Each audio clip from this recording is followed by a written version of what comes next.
This video is in response to the video titled Paul Krugman Laughs and Shatters Peter Schiff's and Ron Paul's Gold Standard Scam. First, it is not a scam, okay? I'm sure he says that this is some sort of scam for super wealthy people who do want you to buy gold. And I disagree with that. I'm sure there's a lot of rich people out there who do have investments in gold and of course want the price of gold to go up, but it's not like the common man cannot go out and buy himself some gold and some silver. If you buy an ounce of silver, it'll be $20. You can buy a gram of gold. You don't have to spend $1,300. A gram of gold will cost you about $60. So uh, it's not super wealthy people that are for the gold standard. Okay, it's just anybody can go out there.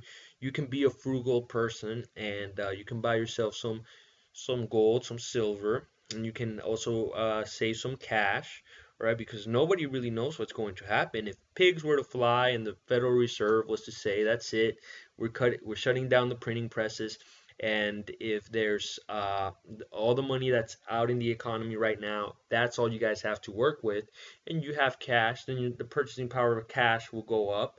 And if you have gold, well, you lost out on your gold. And or if the printing presses continue on going and the U.S. dollar crashes, you have your gold to back you up. But then you would be a loser in the sense of you saved your cash. And if you only have cash saved, then you're going to be a loser, you know, if the US dollar collapses. You're going to be a loser, period, if you don't have any precious metals. And he goes second, he says that he compares the euro to gold standard because European countries are not able to just print their own euros.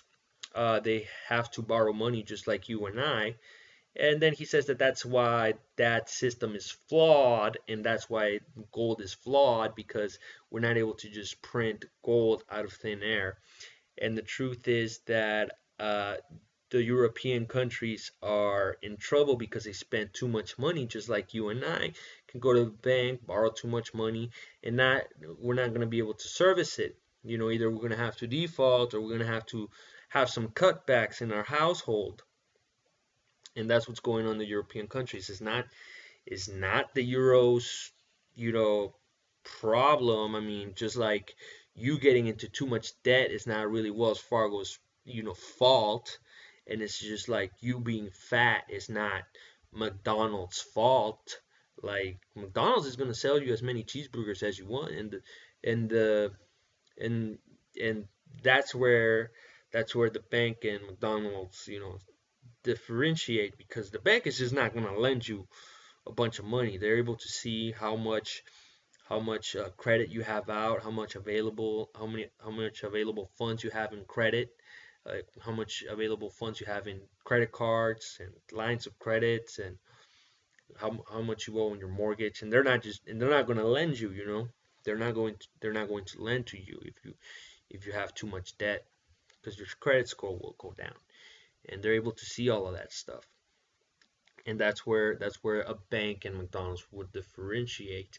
But it's really not Wells Fargo's fault that you're in too much debt. It's your own fault. And you're not going to go to Wells Fargo and say you guys' system is flawed. You just say, hey, I messed up. I spent too much money, and it was borrowed money. And so with Paul Krugman's logic, the U.S. is not in trouble uh, because it's able to print its own money. But if you see the history of economics, and you see a ton of examples of countries devaluing their currencies, and just their money becoming absolutely worthless. And Paul Krugman not acknowledging this ever, it's just arrogant. I mean, to say that the U.S. dollar will never be able to become worthless is just arrogant. And I mean, nobody knows what's going to happen. But in my opinion, I think that the printing press is going to continue, and that the money is just going to continue to be printed. And even though you may not see inflation right away to the point where you're like, wow, a loaf of bread is $7 overnight. Uh, I personally believe that that's what will happen. And I mean, the government is shut down right now, and that would be good for the U.S. dollar if shutting down the government meant shutting down spending. And well, I mean, the employees that are now working right now, I really don't think that that's going to help pay down the debt to the point where it's going to get the country out of the national out of the national debt mess.